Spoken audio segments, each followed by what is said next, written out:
The $750 gaming laptop.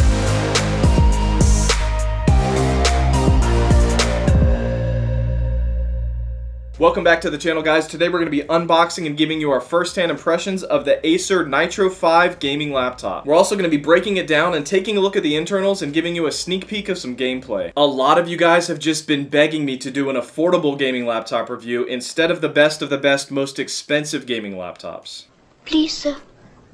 I want some more. I hear you guys. This video is for you. We're gonna find out if you can actually have a decent gaming experience on a $750 gaming laptop. This machine has the 11th gen Intel i5 processor with an NVIDIA GTX 1650 GPU. It's supposed to be the weakest GPU that I've tested, but it may just have the best value for your money. This base model also comes with 8 GB of memory. Honestly, not too sure what to expect. I've never actually dealt with a budget-friendly gaming laptop before.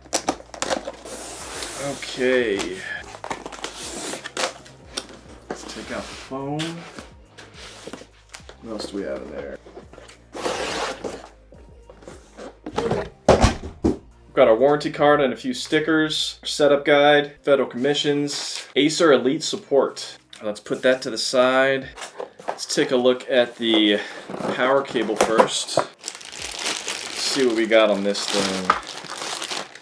So yeah, it's pretty small, and you'd expect that for a low-budget gaming laptop. You can see it's a 135 watt power brick, and for reference, you can see just how small it is next to my Alienware M17 power brick, which is a 240 watt power brick. We've got our power cable for our power brick. We've got a hard drive upgrade cable. This is for those of you that want to add an additional aftermarket hard drive. And it looks like we've got some Nitro merch, little Nitro strap. All right, now the main event. Take off the little sleeping bag.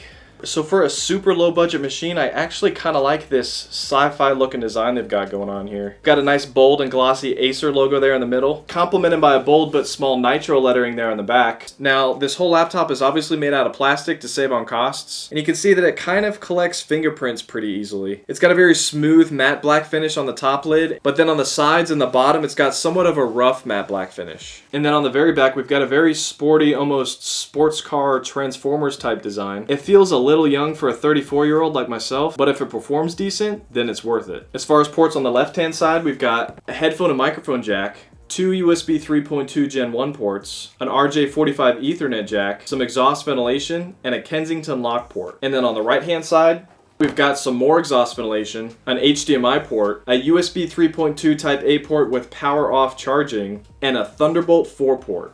On the back side, it looks like we've got some very minimal ventilation. Now, we do have enough thickness from these nubs to create enough of a gap to allow for some airflow underneath, but the overall thinness of these vents are a little concerning to me. So let's go ahead and open this up and take a look at the internals.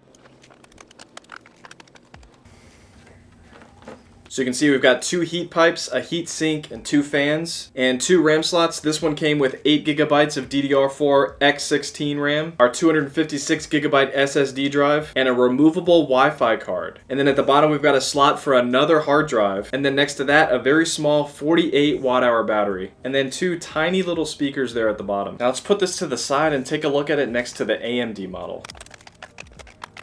So you can see between the two, they're both basically identical except for the RAM slot. The AMD one is flipped over, so let's take that one out and see what kind of memory that is. So both of these are identical X16, 8 GB of RAM. And of course, with cheaper RAM, only single-sided. And now for the grand reveal. It's got a very deep viewing angle. Screen wobble feels pretty intense. Probably the most screen wobble that I've seen in a gaming laptop. The hinge feels decent. Doesn't feel like it's gonna break on me, but doesn't have a very confident strength on it. Let's take off the blanket. A very gentle, smooth chiclet style keyboard. I'm actually really impressed with the quality and feel of the keyboard. The style of this keyboard really isn't my favorite, but I don't hate it. Pretty significant amount of keyboard flex. Also probably the most amount of screen flex that I've felt on a gaming laptop. The interior plastic is a little colder, a little smoother, and almost kind of feels a little bit like metal. Again with the crazy stickers like on the GE76. In 2021, do we really need to be bragging about an HDMI port? A pretty decent sized touchpad for this machine. Okay, so a $750 gaming laptop, and a $2,700 gaming laptop. This is my M17 Alienware from last year, and when it comes to the keyboard, I like the arrow keys being a little more offset on the Alienware M17. The trackpad feels a little smoother on the Alienware M17, kind of a little bit more of a rough sticky texture on the Nitro 5. The click feels a little bit more confident.